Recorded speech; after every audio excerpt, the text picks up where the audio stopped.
that I will share my personal story of how my business journey started. So bear with me. So what is the story? If you can picture a young Joanne Tokley at the time as a young woman, I spent most of my childhood playing in a cupboard. I was very shy, loved school, terrible at sport, much the same, Catherine. So I wasn't so flash at that, but I had a very sporty family.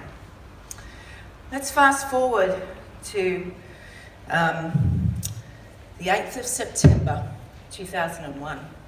I was working in my office for the person that I worked for, and I was called to the front of the office, and there was 2 policemen standing there. And those 2 policemen called me into an office and they said, "Are you the wife of Brad Ashton?" I said, "Yes." "I'm sorry to tell you, he has died in a car accident." And the next thing they said was, "Where is your daughter?" My daughter at the time had just turned 4. Thankfully, she was not in the car. But what came to light literally the next day, I had a phone call from a doctor who said, "I need to speak to Brad." I said, "Well, sorry, he died yesterday." And they said, "We are from the Hillcrest Medical Centre in Brisbane, which is a HIV clinic, and your husband was HIV positive." And I had no idea. It was a marriage of 17 years of physical and emotional abuse. And I remember my family saying to me after the funeral, "You actually look relieved." And I was. It was one of the hardest things I've been through. As you can see, it's very emotional for me. It's more than 20 years ago. But it is the one thing that got me into business. Now, I'll be the first to admit, I entered business for the very wrong reason. I entered it because I wanted to spend time with my daughter to help her through this really tragic thing that she'd lost her daddy. And the really difficult thing that I had, which traumatised her for the rest of her life, and she's 24 today, she hates needles. You can imagine, I had to go and get ourselves tested at 7 a.m. on the Monday morning to make sure we were not positive as well. Thank God we weren't. But I had to sit on her with the doctor to take the blood out of her arm that day. That is not a fun thing to do to your daughter, and to share that story with her at the age of 16, just before her grade 12 exams, wasn't a wise choice of mother Joanne. I felt really bad, but she asked, so I felt that it was time to tell her that story. And she's had some challenges dealing with that, but I'm pleased to say she is a vibrant, successful young woman, has her own little business and works full-time in corporate marketing, having never been to university. And she, when she was working for my business, ran a team of 8 people at the age of 18. She's a very successful marketing gal. I'm a very proud mum of her. So she is not damaged, and I'm very pleased with that. So thank you very much. So let's go back to this business thing. I decided to start my business because it was going to give me a lot of time, a lot of money. I was going to be really flexible, and I could make sure that I was there for my daughter Nicole. Wow. It's not quite right, is it? It's just not real, is it? But I did. I went off and started my business. And my business at the time, I was one of the first commercial brokers. I'd learned through 20 odd years in finance how to write the finance for this building, the fit out of it, and I was one of the first female brokers to do that. And I remember used to teach a sea of men, and the number of times they would say to me, "What do you know, girlie?" That just fired me up. I was a bit excited about those because I had lots of stories about what I had done, what I hadn't done before.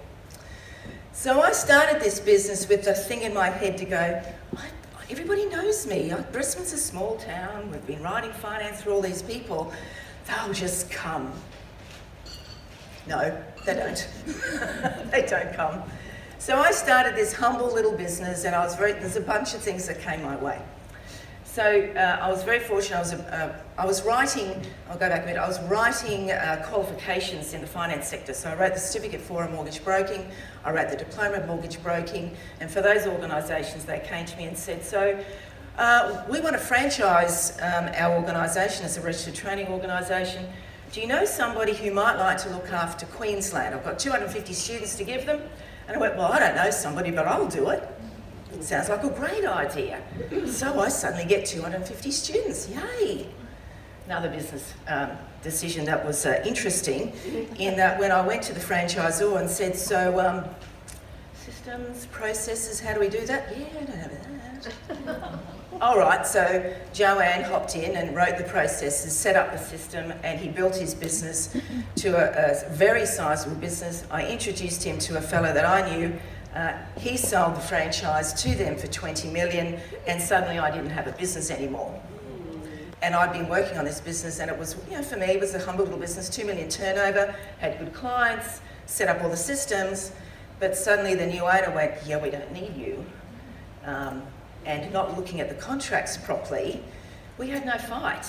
So I closed it, we walked away, and we started again. Started this business, and it was going for about 18 months, 2 years. We were a registered training organisation. I bought a small organisation to be able to deliver qualifications. And I decided I'd do the right thing this time. I'd go and register for trademark. Great idea. Trademark the name and the brand. But I spotted that there was this random business out there that was called something really similar to mine. So I thought I'd send them a letter and say, will you give permission for me to use this? No, they won't let you do that, Joanne. You have 6 days to change your business or we will shut you down. So I rang them up and I said, so can you give me 60 days? And I rebranded my business to this beautiful name. And it was a name that was completely made up. And it was called Entamio, E-N-T-A-M-I-O. Entrepreneurial training to create acumen and mastery to the individual and organisation. Nobody was going to have an issue with that name. And they didn't. It was a beautiful brand. It was fabulous. And at that point, we probably had 2 or 3 staff, started from 0 turnover. But by that point, I had started having conversations with some of my largest competitors in the RTO industry. So I ended up signing 5 agreements with a whole bunch of really large training organisations. So I was probably enrolling, 10 or 20 students a month. These organisations were enrolling 60,000 students a year, a year. Significantly large businesses. But what I realised that I could do for them was that I actually knew what the regulatory framework was to own and operate an RTO, registered training organisation, like TAFE, just private organisations. And there's a lot of rigour in the compliance that comes with that. So my argument to them was, I love orange. I'm a little orange speedboat. You are large like the Queen Mary. You can't change and pivot and flex and go to market quickly, but I can. So what I want is, I want your funding, and I will do everything except send you a little file that you need to submit every month so that you meet all your compliance requirements. And they actually agreed to that. I gave them full insight as to what we were doing in our business. You can come and have a look at the systems, all that sort of stuff. Had an enormous amount of automation. So we grew it from 1 staff to 110 staff to 200 enrolments a week. And that took me to $30 million turnover in a really short space of time. Was it an overnight success? No. I had worked in the industry for a long time. I knew how it played out. I knew what systems and processes I needed, and I put a lot of automation into my business. So we had 3 online systems. Now in those days, progression for qualifications in our sector, you may not know this number, was as low as 3%. It was standard progress. It was in the vet fee help scheme where the students take out a loan and those sort of things. And we got it to 80 by picking up the phone and talking to people. So that business was doing really well. I decided, and I'll be the first to admit, didn't always make the best business decisions. So it was decided that I would combine with a couple of other people who had great ideas and a vision, and that we would create our own professional services department store, which was an RTO, accounting practice, legal, IT, marketing, property development. I think that's about it. We actually merged 20 companies into 5. And that was a great concept. Our students would come in, they were business owners, we'd give them a diploma of business, and they would have their marketing done, their website created, accounting strategy done for them, all these things at the end of this diploma. Great concept. But you can be really careful with your business partners, because I had a couple that weren't so great. And I had an accountant who embezzled and moved a lot of money, didn't pay us super, all sorts of things and a number of things started coming my way. Legislation changed about how vet fee help worked, and then I got a very nervous partner in another RTO, and they called me one day and said, you know all those invoices we owe you, we're not paying them. So within a week I took the steps to liquidate that $30 million business with 100 staff. And that again was a very, very difficult piece to do. There was a lot of suppliers that were impacted and staff. Now this was early November 2016, so it's not that long ago, and I will finally finish that liquidation piece in about 2 weeks' time. So it's been a long journey. I could have stuck it out, but what I didn't want was if I got closer to Christmas and then find that I actually couldn't continue this business and have 100 staff a week out from Christmas and go, oh, sorry, you don't have a job. That would be even worse for me to do that. So I've had a lot of great success and I've had a lot of challenges. Have I made good decisions? No.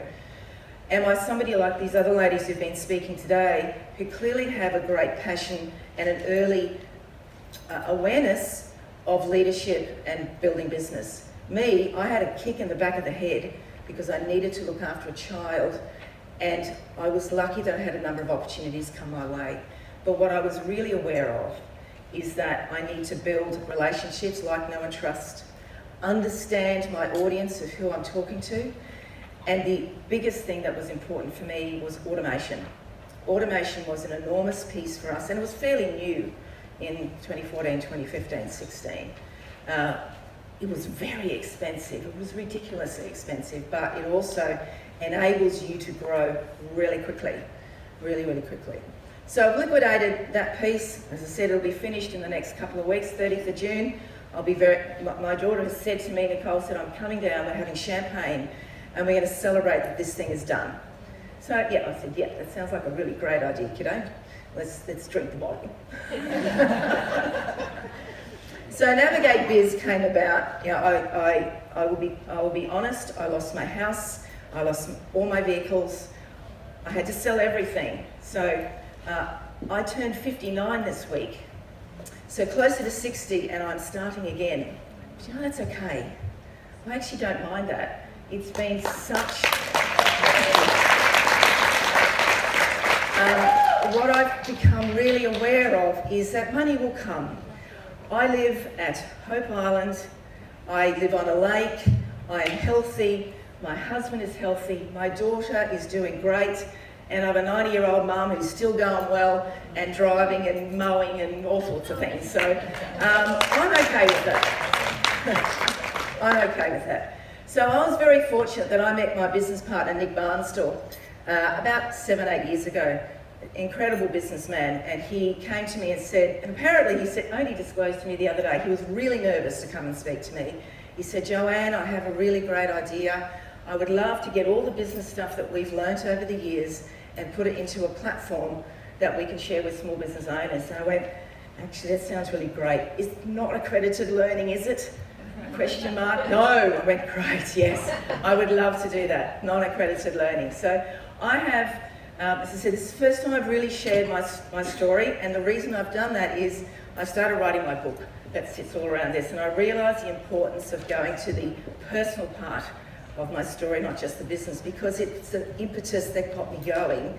But I want to share with you that not everybody has this inherent understanding that business is them. I thought I would always just be in finance and a bank Johnny for years. But it wasn't the case. I had other things come my way.